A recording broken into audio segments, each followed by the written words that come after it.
Nasa mahigit 1,500 ang nakatanggap ng libreng serbisyong medikal sa Lab for All program sa La Paz, Tarlac ngayong araw na pinangunahan ni First Lady Liza Araneta Marcos. Yan ang ulat ni Gab Villegas. Pinangunahan ni First Lady Liza Araneta Marcos ang Lab for All program sa bayan ng La Paz sa Tarlac ngayong araw. Present sa aktibidad ang mga opisyal ng pamahalang panlalawigan ng Tarlac, gayon din ang mga opisyal mula sa lokal na pamahalaan ng La Paz. Hatid ng Lab for All ang libreng serbisyong medikal tulad ng libreng physical at medical examination, libreng konsultasyon, mga pangunahing laboratory test tulad ng blood chemistry at hematology, ECG at digital x-ray at hindi rin mawawala ang libreng gamot.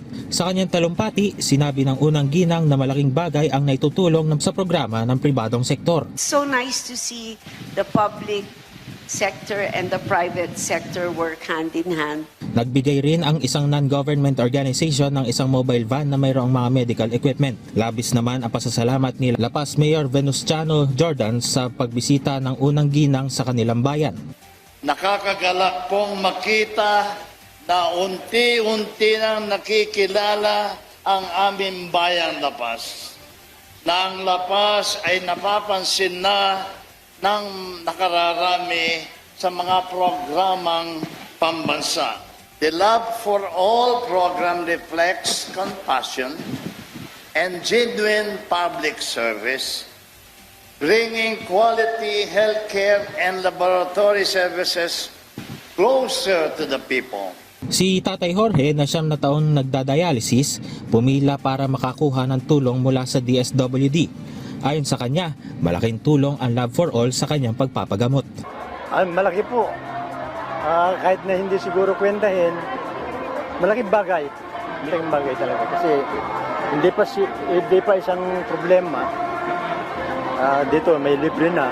Malaking tulong rin para kay Nanay Mary Grace sa kanyang pambili ng maintenance medicine ang Lab for All sa tulad niya na mayroong hypertension.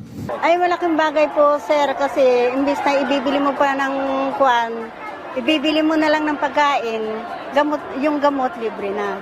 Pareho namang may mensahe si Tatay Jorge at Nanay Mary Grace para kay First Lady. Maraming salamat po, First Lady, sa ganitong project po ninyo. At marami po talaga kayong natutulungan na katulad namin. Lalo na po ako, 9 na taon na po ako nagdadialysis. Mabuti po dumating ang mga ganitong project ng gobyerno. Nagpapasalamat po ako kay ma'am dahil po kung hindi sa kanya, wala pong maraming matutulungan na mahihirap.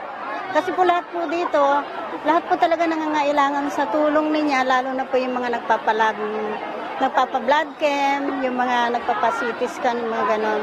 Hindi po kaya ng mga tao na gumastos para po sa sarili nila.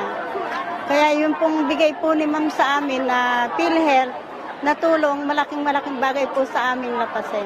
Ito na ang ikalawang beses na nabisita ng Lab for All ang lalawigan ng Tarlac kung saan noong 2023 ay naserbisyohan ng programa ang mga taga-Tarlac City. Aabot sa 1,550 individual ang naserbisyohan ng Lab for All sa La Paz. Aabot naman sa 50 lugar sa buong bansa ang nabisita ng programa magmula ng ilunsad ito sa lalawigan ng Batangas noong 2023. Susunod naman na pupuntahan ng Lab for All program ang Tanza Cavite at ang Bago City sa Negros Occidental. Gab Villegas para sa Pambansang TV sa Bagong Pilipinas.